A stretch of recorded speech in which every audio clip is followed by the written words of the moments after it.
USC making news over the weekend, both past and present, meaning a future quarterback prospect, of course. And then we've also got a splash at the NFL Combine. Welcome to USC Trojans Live right here at the Voice of College Football. Welcome in. Leave those comments and questions in the live chat.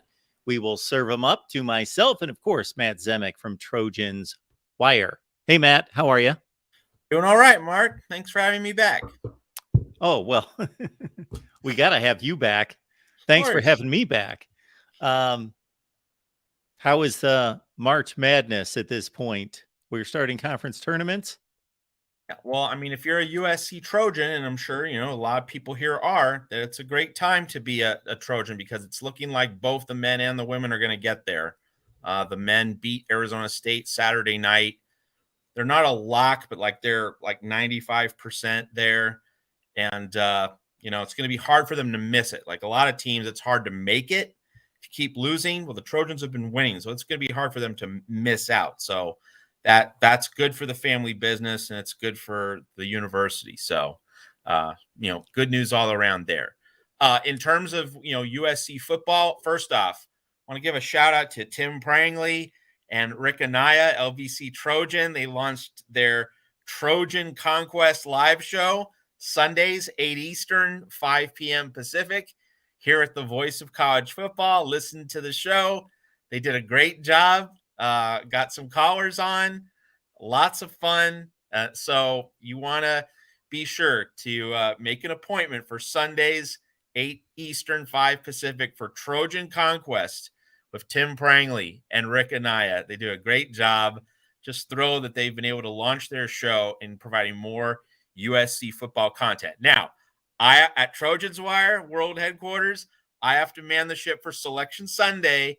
And then if USC is playing an NCAA tournament game the following weekend, I'm going to be busy with basketball in the next couple of weeks, but really looking forward to jumping on with Tim, with Rick in April and on into the off season. We're going to have some fun on Sunday, late afternoons, early evenings here at the Voice of College Football. Absolutely. So keep that in mind, everyone. If you've got your comments and questions, get them in tonight because no Matt, no Trojans Live, at least next week for sure. We'll see about the following week. But as we stand right now, no Trojans Live right here at the Voice of College Football for next Monday. Rick and Tim will have you covered next Sunday. All right. Dylan Raiola is a Nebraska legacy. His father, a Nebraska legend. His story in regards to his recruiting path was that he was an Ohio State commit about a year ago, something in that range. Decommitted from Ohio State. He visited Nebraska a few weeks ago, caused quite the stir as he showed up at a basketball game on campus there in Lincoln. He's playing his football in Arizona. Now we're looking at arguably the top quarterback prospect in the nation, and he's made his way to USC for a visit over the weekend as well. So, of course, you got to think in regards to right now, it's a seemingly USC, Nebraska, Georgia battle for his services that based on style of offense, based on what Caleb Williams performed last year, and obviously Lincoln Riley's history with quarterbacks, that USC should have a nice shot at Mr. Raiola. Yeah, so one of my staff writers, want to give a shout out to Donovan James. He picked up an On3 Sports recruiting analysis that has Raiola as a slight favorite to go to USC. This is per On3 Sports. So one of my two staff writers at Trojans Wire picked up on this. So you can take that for what it's worth. I'm not saying okay, this is happening, but just that USC is in a pretty reasonable position.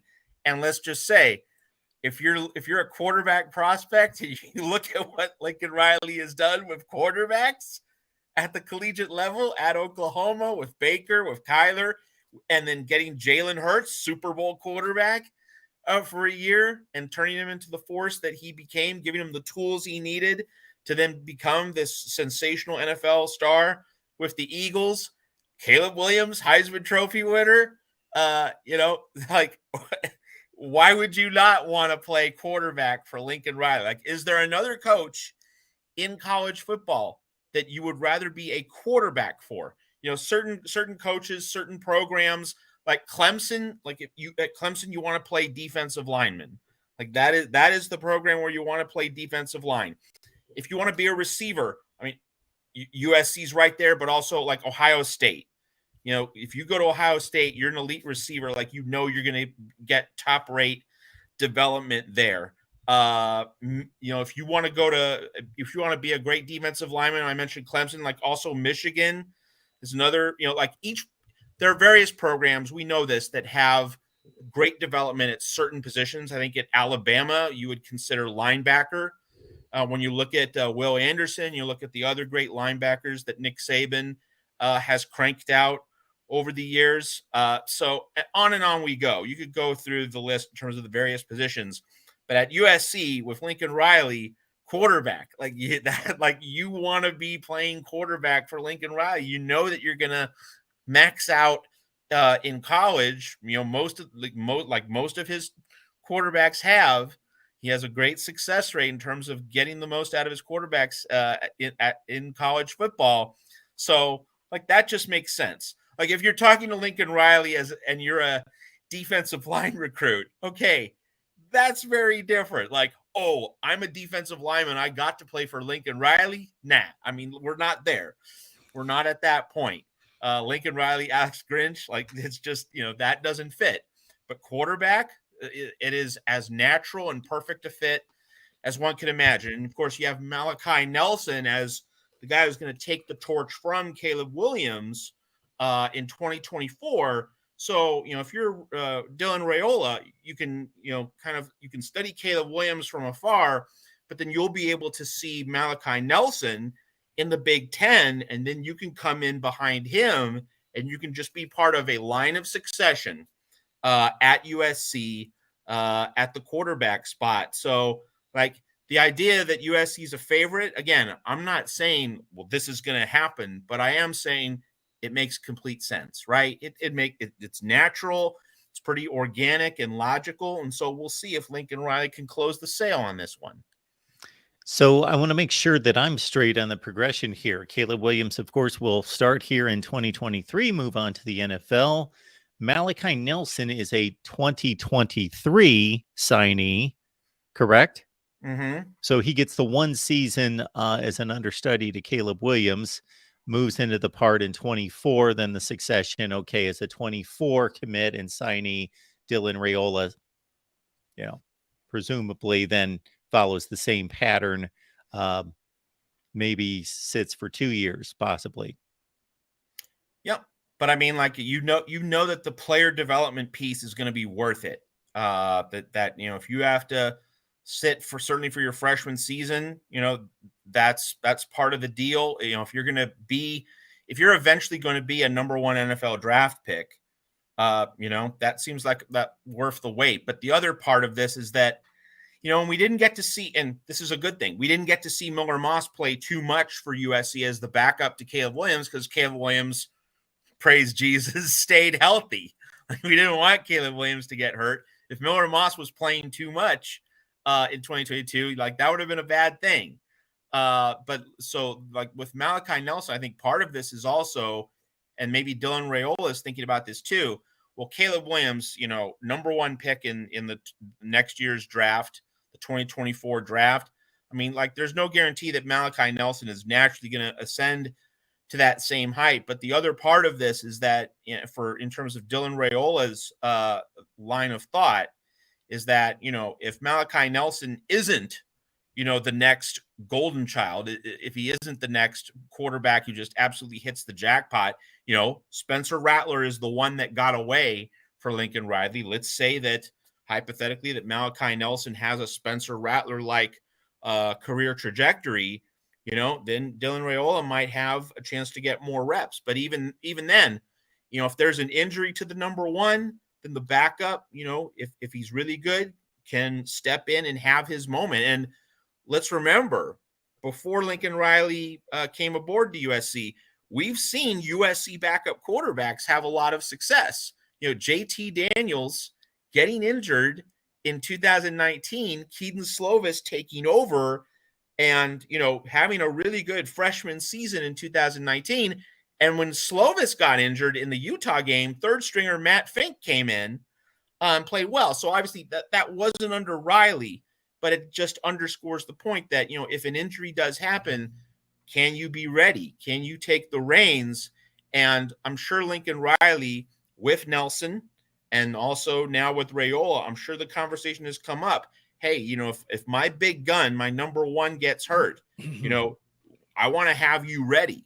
I want to have you prepared to step in. Like obviously the ideal plan is for the number one to be healthy the whole year, as Caleb Williams, pretty much was. He got injured in the Pac-12 championship game, but like he had run the race, to that point, getting USC to the Pac-12 championship game, getting USC into a New Year's Six bowl.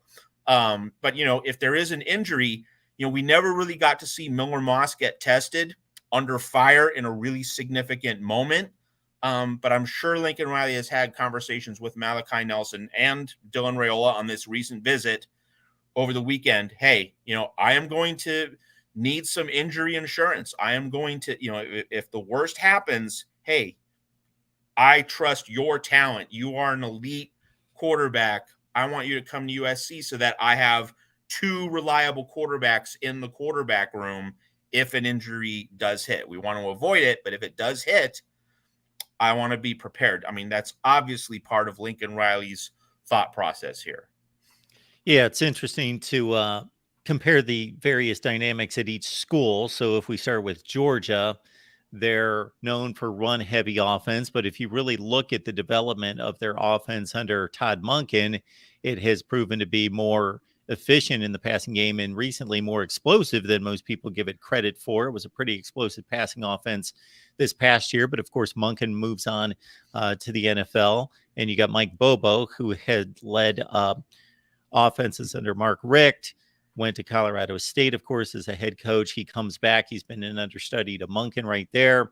We see Stetson Bennett had a nice weekend at the NFL Combine, but generally outside of Stetson Bennett, for as ridiculously successful as Kirby Smart has been since 2016 and taking over the Georgia football team, you've got Jake Fromm, who was a late round quarterback to the Buffalo Bills. Didn't turn out.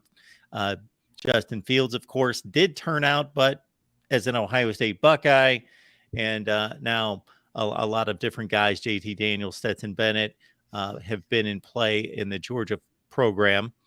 You look at Nebraska, and they are the complete aberration. They have the hometown, draw there in terms of legacy. Again, as we mentioned off the top of the show, I guess one thing that I take into consideration here is if Scott Frost is still the head coach at Nebraska, I would think that would take them far away from any consideration because, the proof of concept would have been, the proof of concept was that you lose and you blow football games and you don't know what you're doing. The Matt Rule factor is he can sell them on expected proof of concept and what he's accomplished at Temple and Baylor, and that he's coached in the NFL as well. And then, of course, Matt certainly outlined the USC factor and what they bring to the table. So Dylan Raiola at USC over the weekend. The previous weekend at Nebraska, he's made his trips to Georgia. Those appear to be the three. Ohio State, a commit early on, but seem to be out of the running. And those three are in play for one Dylan Raiola. All right. If any of you folks checked out the NFL Combine over the weekend, I'm always fascinated by the various times and watching the drills and seeing and listening to the breakdown from one Daniel Jeremiah in particular on the NFL Network regarding all the prospects. And from the USC side, you got Andrew Voorhees, who Matt informed me before we came on the air, because I missed this, had outlifted anyone on the bench press in terms of number of reps, Matt. Yeah, he did 38 reps. That was more than anyone else, per Chris Trevino, 247 Sports USC blogger, beat writer. And here's the thing. He did it with one leg on the ground because he tore his ACL. So like he was doing all these bench press reps with the torn ACL. So if that's not a warrior, if that's not the fight on mentality, I don't know what is. So really interesting with Voorhees, like a torn ACL. That's absolutely brutal news. Although it could have been an Achilles, so not the absolute worst case scenario. Still, obviously, really bad. But NFL executives have to be impressed by the bench pressing that he did, 225 pounds with a torn ACL like that. Like obviously, that's something NFL teams and executives are going to take note of. So the hope is that a team that needs some offensive line help but can afford to take a patient wait and see approach with an offensive lineman. This is obviously going to push Voorhees down the board, but if you get picked in the 4th round, 5th round, that's you're still going to get a decent chunk of upfront money, not great money. I think Voorhees was thinking about going in the late 2nd, maybe early 3rd round. So this will push him down several dozen slots, but still 4th or 5th round, you're still getting some upfront money. And if a team is just willing to be patient with him, won't get the payoff in 2023, but maybe you can start to see a return on your investment in 2024, 2025. Voorhees, his toughness, like no one can question his toughness. And Lincoln Riley did tweet about Voorhees after the ACL tear was confirmed today by NFL Network. Lincoln Riley said that a lot of guys would have shut it down for the whole second half of the season, given what Andrew Voorhees was going through, given the pain he was in. He did play in the Notre Dame game. He did get back onto the field late in the season, and then he wasn't able to be there for the Pac-12 championship game against Utah. That really did matter. But so he obviously pushed himself past his limits to give USC everything he had, as much as he could, especially playing those 2 rivalry games that USC Trojans care about so much against UCLA Notre Dame. Voorhees really gutted it out in those games, but met the end of the line before the Pac-12 title game. But like, if you want a tough football player, if you want a tough offensive lineman, Andrew Voorhees, he certainly checked that box. So hopefully, in time he can recover. Like look at Klay Thompson. Like his career was sidelined for a couple years. Had to just be patient and be able to rehab from his injuries, and he did. Won yet another NBA title. So really hoping that Andrew Voorhees can author that kind of resurrection process after dealing with a crushing injury, but fighting on and eventually getting a good NFL career. And it's not going to come at this draft. He's not going to get that really high end contract that goes with a really high draft placement. That's going to be knocked down, but hopefully he can build that career later on. And then, several years into his NFL career, that bigger paycheck will be waiting for him, because he certainly deserves it. We talk USC football with all of you each and every Monday night, 11 o'clock Eastern Time, 8 Pacific, here on the Voice of College Football. It's our Trojans Wire show that we've done 44 consecutive weeks with Matt Zemek from Trojans Wire. We will not do it 45 consecutive weeks.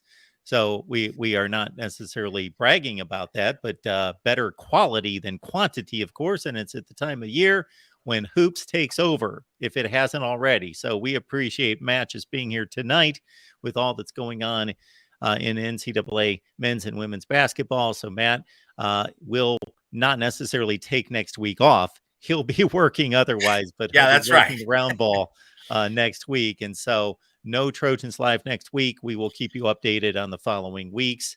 But we will be here attacking spring football, the NFL draft, everything going on in the next few months, and taking you through into summer camp, fall camp, and of course, setting you up for USC starting in week 0.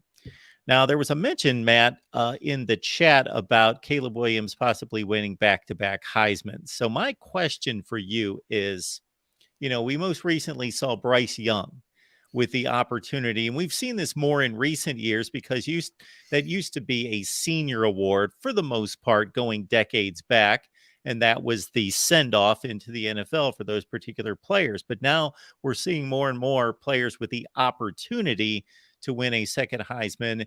And I won't say falling short. They certainly didn't win the award. But in the case of the most recent Bryce Young, he had an exceptional season. His team did not uh, ascend to the level that it's accustomed to and reach the playoffs, put him on the big stage.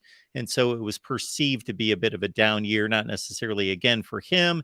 Didn't have the best receivers in 2022. And so he didn't complete the trick. So my question for you, Matt, is in addition to Caleb Williams obviously having to perform up to his standard, do you think there's a bias do you think there tends to be, and it depends on the voter, a bias in favor of the former Heisman winner that's defending or against them, meaning that there's could be one line of thinking that, well, he's won the Heisman. He's already on the stage. He's already in the spotlight. We know who he is. We expect a great level of play, and kind of looking it through the filter of this is a Heisman Trophy winner and giving him a bit of a smidge of an advantage in people's minds and seeing more there than maybe is already there. Or because he won the Heisman, there are higher expectations. He needs to be better this year. He can't just, if he threw 42 touchdowns last year, there's no way we can allow him to throw less than that because then he's got a downgraded season. He has to do even more to back up his Heisman and win 2 consecutive years. Well, Mark, you're a college football historian, and you're also someone who is steeped in the knowledge of Ohio State football in particular. Like, I know that's one of the schools that you focus on a lot. You're definitely a Buckeye expert. As well as I do, and a lot of older college football fans and observers as well. That when Archie Griffin won the second Heisman in 1975, that a lot of people thought that Chuck Muncie of Cal deserved that award. And so there was a lot of dissatisfaction, and it was unsettling for a lot of people that Archie Griffin got those back-to-back Heismans when many people felt, well, he shouldn't have won each of them. And I think the reality that, that 75 Heisman was so controversial for Archie Griffin. Like, even now, people will say that, it should have gone to Chuck Muncie, that Archie Griffin, obviously one of the all-time greats in college football, but nevertheless still shouldn't have won back-to-back Heismans. That has left a mark in terms of back-to-back Heisman Trophy winners. So I do think that the memory of 1975 and the awareness of that part of the Heisman story and the Heisman history. So, like, if we're going to give it back-to-back to somebody again, it needs to be right. We need to be absolutely sure that there's no alternative. So I definitely do think that there has become, and appropriately so, I might add, really a lot of caution in terms of giving the Heisman to the same player back to back. If you're going to win it back to back, if you're going to get that very rare distinction in the history of college football, you need to break the door down. You need to bust it down. You need to leave all doubt. And so I think the natural point of emphasis for Caleb Williams is that USC's schedule is a beast. We've talked about that on the Voice of College Football. Once the schedule came out and you have that 5-week gauntlet from October 14th through mid-November, Notre Dame, Utah, Washington, Oregon, UCLA. So all those tough teams, the biggest, most important opponents on the schedule, all within a 5-week span. If Caleb Williams knocks down all of those opponents, wins all of those games, leads USC to the playoff against that really nasty schedule, he will have a case. And then if USC doesn't get to the playoff, it's probably not going to happen. Like that. That's just the way these things work, right? Like, it's the Heisman Trophy, like it or not, and I don't like it, has become the award for quarterback on a college football playoff team. Now, people will say, oh, USC didn't make the playoff this past season. But Caleb Williams was so obviously better than everybody else. And CJ Stroud had his chance in that spotlight game against Michigan, didn't do it. Max Duggan didn't make the huge closing argument against Kansas State. And, you know, Stetson Bennett, like, it was clear that Stetson Bennett was the Ken Dorsey Miami of this Georgia team, that he fit into that role. You know, really good game manager, made all the plays that needed to be made, but like you can't compare him to Caleb Williams in terms of overall numbers and just dynamism on the field.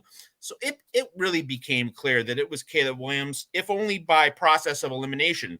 The Hendon Hooker injury certainly had a lot to do with the dynamics of this award. You know, if Hooker had remained healthy, and let's say that Tennessee gets into the clubhouse at 11-1, beats South Carolina with Hooker playing the whole way in that game, you know, it would have been a real debate between Caleb Williams and Hendon Hooker. But when he went down like that knocked down, to me, the guy who I thought was the favorite heading into that next to last weekend, or the weekend before Thanksgiving in the college football season. So it became Caleb Williams by really process of elimination, not so much. I mean, you could say that Caleb Williams transcended everybody, but it was also the field regressed late in the season for you know, a variety of reasons.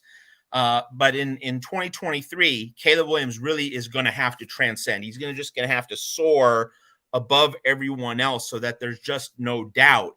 If there is doubt, and especially if the main contender or two comes from a prestigious blue blood or high-end football school, it's probably going to go the other way. And USC fans might say that that's unfair, but that Archie Griffin memory from 1975, it really has affected, in my mind, the decisions of Heisman voters. And while I think that Heisman voting has been awful for a very long time, like Hendon Hooker not being a finalist and Stetson Bennett being a finalist, like, that's a joke. And you can find pretty much at least one outrage on a pretty consistent basis over the past 10, 15 years.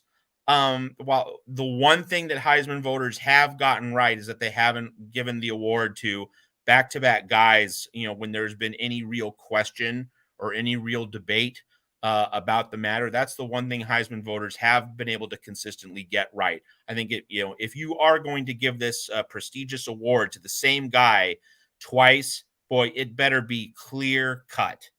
And the Heisman has not repeated the mistake of Archie Griffin in 1975. And also consider that Blake Corum was knocked out early in the game against Illinois, the penultimate game of the season. So he missed the second half of the Illinois game, the Ohio State game, and the Big Ten championship game, 2.5 games. And he was the leading running back candidate at that point. And like you, Hendon Hooker was my guy at the point at which he went down. And then, of course, Caleb Williams took off from there. Interesting notes about the Archie Griffin 1975 season to cap off that part of it is that, first and foremost, of course, he was in the spotlight playing for a blue blood, Ohio State, as you mentioned. They were also 11-0 and number one in the country. That doesn't hurt when you're presumed to be the national champion. Now, they ran into UCLA at the Rose Bowl and were upset and cost them the national title, but they were consensus number one and headed to the Rose Bowl at 11-0. And people might be shocked to hear this statistic. In that particular Heisman season of 1975, can anybody out there guess how many touchdowns Archie Griffin scored that year? I don't know, by the way. He scored 4 rushing touchdowns. 4. Pete Johnson, who you know well, Pete Johnson, who was a bruising back, scored 25 touchdowns. Now, the first thought that anybody who's familiar with Pete Johnson later played for the Cincinnati Bengals, big bruising, like 250-pound fullback, was, well, he just busted in the end zone from the 1 or 2 yard line. You would think that. Archie Griffin ran for roughly 1,450 yards, something in that range. Pete Johnson ran for well over 1,000 yards. He was at like 1,070. You could have handed the Heisman Trophy to Pete Johnson. Not that he deserved it. I'm not making that argument, but I'm just saying. That's true. But that's a staggering fact about Archie Griffin's rushing touchdowns. My word. Hard to believe. But it's worth remembering how different of a game football was back then. Like, I do remember when Ken Stabler died, like there were reflections on his career and his football legacy. Like I looked up Ken Stabler's interception totals. Like the dude threw a ton of interceptions, and yet like we all regard him as a great quarterback, and he was. He was a great quarterback, and yet he threw stacks of interceptions. It was just a very different sport in the 1970s. Yeah, his NFL total was something in the 180 to 225 range career. Really close to that, something in that range. I don't want to take us completely off the rails, but it reminds me that Fran Tarkenton, one of my favorite all-time quarterbacks, because he was retiring. I watched him basically play 2 seasons at my very earliest memories of football. And of course, he was a fading star, but still slinging it for the Minnesota Vikings. His final year with the Vikings, like he set all the all-time records in regards to attempts and completions because they were a good team, but not a really good team. So he had to like chuck it all the time. He threw 32 picks that year. And I saw a video that there's an NFL channel here on YouTube that does outstanding historical work, but I was very familiar with this, but I wanted to see the exact totals and so forth. They were making a play for the 1976, actually John McKay's 77 Buccaneers to be more exact, even though they were the team that won 2 games after they were winless. 0-14 the year before. They actually had a worse offense in 1977, and their collective quarterbacks, they started like 4 different quarterbacks. They threw 3 touchdowns and 30 interceptions that year. Steve Spurrier was one of those quarterbacks, if I'm not mistaken. Yep. Absolutely, he was. Absolutely. Great stuff. Who is also part of the Heisman story, of course, and is the only guy to win it as a player and then win it as a coach. Yes, he was. I guess I didn't put that together. I would have had to go through the various lists of the 2 to string that one together. I'd be curious to see Tim Tebow's 2008 numbers because I know that they were pretty staggering. He, of course, won in 2007, but Florida was a 9-3 regular season team, so he didn't come close to a national championship. But for a guy that has 2 national championship rings, albeit he was not the starting quarterback the first time, he comes back, wins a national championship as a Heisman Trophy winner, but does not win it as Sam Bradford won it in 2008. All right, folks. Let's see. Anything you guys want to discuss in the chat? Because we had 2 topics between Matt and I, and we have exhausted those 2 topics. I don't know if Tim is talking about that 1975 season with Ricky Bell, who, of course, yes, he was with the Tampa Bay Buccaneers right after that. 1,957 yards and 13 touchdowns. And I'm sure the fact that USC had a down year in 1975, USC went to the Liberty Bowl that year, that certainly had an effect on how Ricky Bell's season was judged, fairly or not. Just saying that certainly had to influence voters. They beat somebody badly in the Liberty Bowl, correct? But I can't remember who. I think it was A&M. Yeah. Absolutely. I also was brought back to my memory that those John McKay early teams at Tampa Bay, he not only had Ricky Bell, but he had Anthony Davis. So he certainly was, going to his guys. Yeah. I triple checked myself on Archie Griffin. Yeah. Just making sure. Yes. 4 touchdowns rushing. Okay. 4 total touchdowns. Wait. Say Tim, not number 2 A&M, number 20 A&M. Because I know this because Arizona State, I think, was number 2 in 1975. The Frank Kush team that beat Nebraska in the Fiesta Bowl. So I think you wanted to put a 0 after that too, because I if A&M was number 2, it would have been in the Cotton Bowl, right? Oh yeah, they were not number 2 in the country. Yeah. So it's just like, I'm sure that was a typo, Tim. I love looking back at national championship seasons and determining who had a argument to be voted number 1, and we will be taking on that project here probably in May. And that's an interesting year right there in 1975, because to me, it's about a 5-way tie for the national championship that particular season, if you look at it. But anyway, we digress.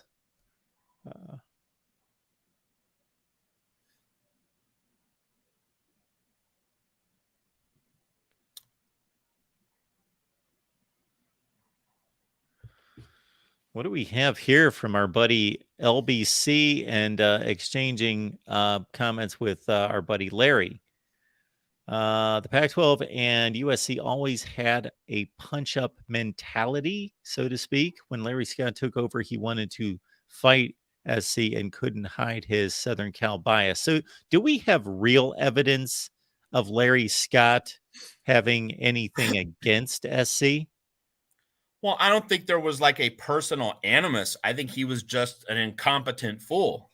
That's the line on Larry Scott. Because let's remember this, that Larry Scott wanted Texas, Oklahoma State, and Texas Tech to form a Pac-16. It was the CEO group, the presidents and chancellors, who shot that down. So like, hey, like, you won't get, like, I'm not a Larry Scott apologist, believe you me, but like, just in terms of that moment at the very beginning of his tenure, he was thinking big, he was thinking aspirationally, and he didn't get support, from Pac-12 administrators. So like, of all, you can blame Larry Scott for a ton of things. That's not one of them.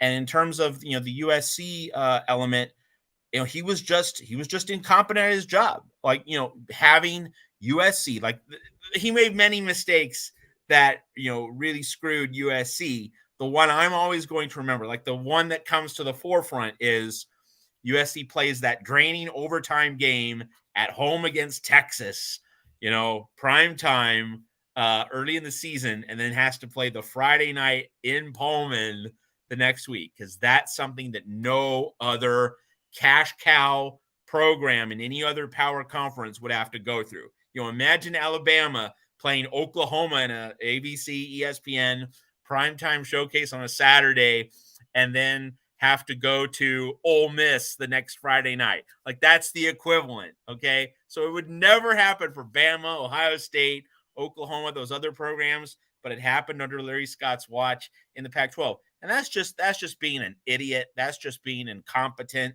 amateur hour, not really getting it with football. Let's remember, Larry Scott came from the Women's Tennis Association. So like, he did not have a football background. He did not get football. Neither did Tom Hansen, his predecessor. See, that's the other thing. It's not as though the guy who preceded Scott, and Tom Hansen was Pac-10 commissioner 1983 through 2009. At the 2010 Rose Bowl, Oregon against Ohio State, Oregon fans booed Tom Hansen when he was honored before the game for a ceremony. So like, it's not as though Scott's predecessor was meaningfully different in terms of understanding of football. Scott and Tom Hansen were both into the Olympic sports, and like, those are the sports that did well as a result of Pac-12 network. Like, recruiting for those sports and parents being able to watch their sons and daughters play in the Olympic sports, that all flourished and it was sustained. Those programs have been sustained as a result of Pac-12 network. But the whole point of a conference network has to be, are you growing your football product? Are you growing your football revenue? Are you growing your football visibility? That's what SEC Network has done for the SEC. That's what Big Ten Network has done for the Big Ten.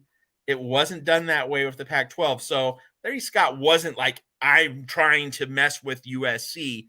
He was just an incompetent fool, and that's really the main thing. And again, Hanson's tenure started when? 83? Yes. Okay. So I was there for over a quarter of a century, and he was also into the Olympic sports. But let's remember that, for just a little bit of history with Tom Hanson, like Tom Hanson just stood by the side of the road while the Pac-12, or the Pac-10, I should say, kept getting shut out of various BCS conversations. You didn't have the BCS bowl games. Like let's remember 2004, Jeff Tedford and Cal get muscled out of the Rose Bowl because Mac Brown, put on that political offensive with Texas. If you had a strong Pac-10 commissioner who cared about football and had some clout in the room, Cal gets to that 2005 Rose Bowl against Michigan, but instead it was Texas. Like, that was a real telltale sign about Tom Hanson's lack of clout, lack of influence in the room, and his lack of understanding about fighting for the Pac-10 in football. If you had a much stronger commissioner, you either you would have gotten Cal into that Rose Bowl game, or Tom Hanson would have done something much earlier at the start of the BCS era in 1998. He, like a good Pac-10 commissioner in 1998, would have said, "Hey, let's add the extra BCS bowl game," the bowl game that did get added in 2006. That's when the BCS rotation went from a 4-game set to a 5-game set, with the addition of the standalone BCS national championship game. Like, that is what, if that had existed in 2004, Cal goes to the Rose Bowl, because then you have another game created, another slot. Texas could have gotten to another BCS game. So Tom Hanson really did not understand football in much the same way that Larry Scott did not understand football. And that's a history lesson for people who don't remember what life was like before Larry Scott and before the Pac-10 became the Pac-12. And yet the Pac-12 and Pac-10 before that still thrived under Hanson in regards to a football product for the most part.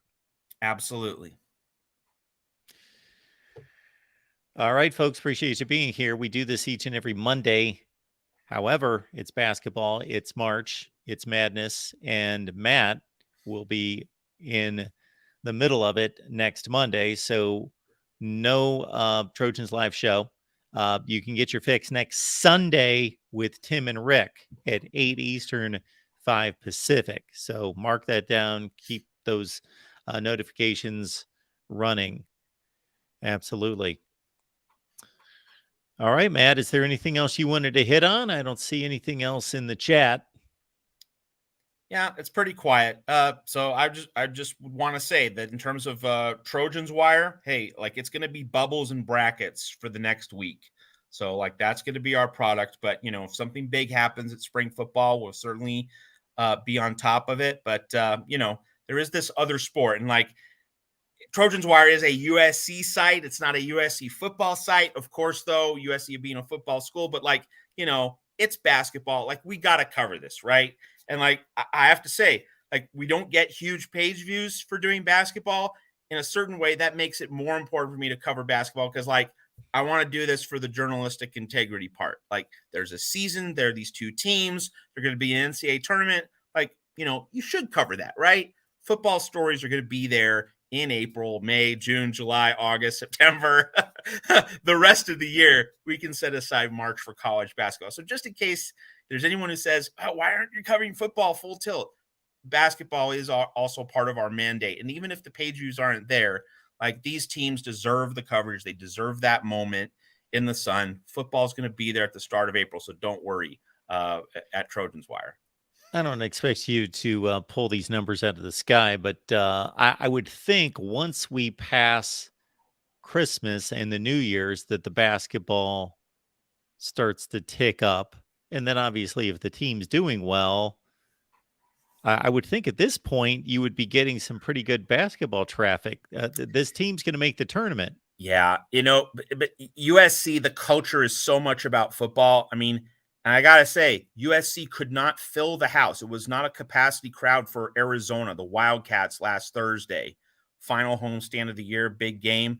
I mean, I'm not going to criticize anybody, but just the culture isn't there. And just to kind of make this point about the culture at a school, USC needs to make a Final Four in order for Trojan basketball to become, the thing, in a sport where you're going to pack the Galen Center, their arena on campus every night. That's what it's going to take.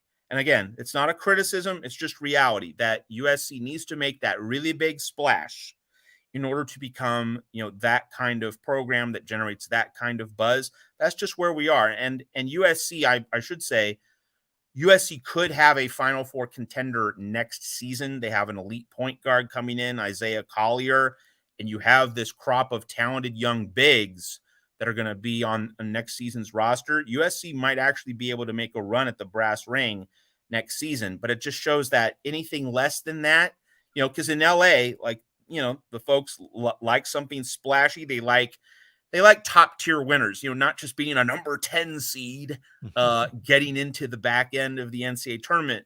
But I mean, basketball junkies and basketball insiders, people in the know about basketball, like USC has not been able to count on making the NCAA tournament regularly. So like for basketball junkies, making the NCAA tournament every year at USC, that's a real feat, because that has not happened very often. Tim Floyd got USC to 3 straight NCAA tournaments, 2007 through 2009. This Andy Enfield era right now. This is only the second time that USC's made it 3 straight years. So like that's how rare it is to be an annual NCAA tournament team. Very rarely happens. Like you would find one NCAA tournament every several years. George Raveling had it 91, 92, did 2 straight years. Henry Bibby, 2001, 2002.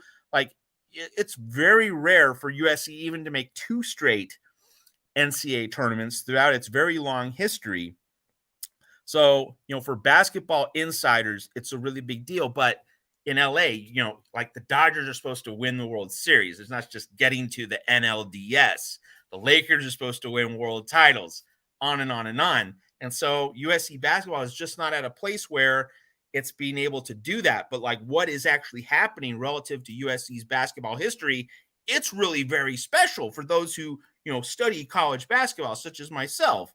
But, in terms of how it resonates with the wider culture, USC's just not there, and fans are just not there as well. So again, it's not a criticism. It's just a reflection of the culture. Like it's still a football culture. In order for basketball to really break through, like a good example is Alabama. Like if Alabama is a number 10 seed in the NCAA tournament, there's not huge buzz in Tuscaloosa about what's going on, but Alabama's a number 1 seed. So there is that buzz. There is that excitement. And that's just what it's going to take to get USC to being, that real frenzied basketball program where the culture really embraces basketball. That's just simply the nature of a beast at what is undeniably a football school. That's just reality. Absolutely. And anytime you reference college basketball history, if you're pre-2010, I can follow right along. Yeah, I remember the George Raveling days, the Henry Bibby days, and even Tim Floyd. And then I just kind of completely fell off the map the last 10 or 12 years. Yeah, I remember having a conversation with a guy that ran ESPN Digital and ESPN.com about their college football, because I would notice you could go to really major brands in college football. There were not the elite, but Michigan State, Virginia Tech, fill in the blank. And if you notice the page on, unless there's a big story, ESPN completely discarding them. And I asked him, I just said, I'm just curious. You can go to Virginia Tech's page and you don't even see Virginia Tech stories. You see the stats in the schedule. And he said, basically, no, there's like 5 programs that drive this entire deal. And it's like Ohio State, Michigan, Texas, USC, Alabama, pretty much that's it. And they drive everything. And that's all we do. We just follow them unless something huge happens somewhere else. much as like the online sports aggregation sites, they follow the Lakers, the Warriors, the Cowboys, the Patriots, the Yankees, a couple other teams. And that's pretty much like their bubble. Yeah. It's too bad, but that's the way it works in America. As Walter Cronkite says, and that's the way it is. and that's a pretty good impersonation, actually. Matt, thank you so much. We know that you're going to be neck deep in hoops, so enjoy it. Forget about us, and go have a good time and do your best. And we know you will, and all that. Well, I won't forget about you. I'll be thinking about you, but I will be up to my ears in brackets and NCAA tournament previews. Of course, that's all fun stuff. Yes. I remember it well. But anyway, so hey, the selection show, Selection Sunday, that's 6 Eastern, 3 Pacific. So once you crack the brackets and you go through and you make your bracket picks, then head on over to Tim Prangley and Rick Anaya, LBC Trojan, for the Voice of College Football, Trojan Conquest Live, Episode 2. They launched this past Sunday, so if you missed it, go to YouTube, find that show. They did a great job with the opener, fielded some calls. So Episode 2, 2 hours after the selection show. So like you get to process the brackets, then head on over to Trojan Conquest Live, Tim Prangley, Rick Anaya at 8 Eastern, 5 Pacific on your Selection Sunday. What a promo. It was almost like it was scripted, and that's going to be right here on the Voice of College Football. So you know exactly where to find us. And despite all the hoops and March Madness, we're that hardcore that we push on with football, even in the midst of it. And Tim asked some NCAA tournament questions. Hey, Tim, I'll get you on Twitter and I'll field them there. Great stuff. Otherwise, this would become the Voice of College Basketball. If it becomes anything else, we would veer off into the NFL, but probably not college basketball. Or the Cleveland Guardians, right? Because well, for generations, you told me you could memorize the 1981 Cleveland Indians roster. Oh man, Len Barker, Toby Harrah that year hit 291 with 5 home runs and 44 RBIs. You can actually go look that up in 1981, and you will find those numbers. Yes, absolutely. All right, Matt, thanks so much. Thank you. You're going to do some tremendous work, we know. So head on over to Trojans Wire for the NCAA tournament. Trojan Conquest USC. Live, Sunday, 8 Eastern, 5 Pacific, after you work through your bracket picks. We'll see you guys in probably 2 weeks. Keep those notifications on. Thanks, everybody.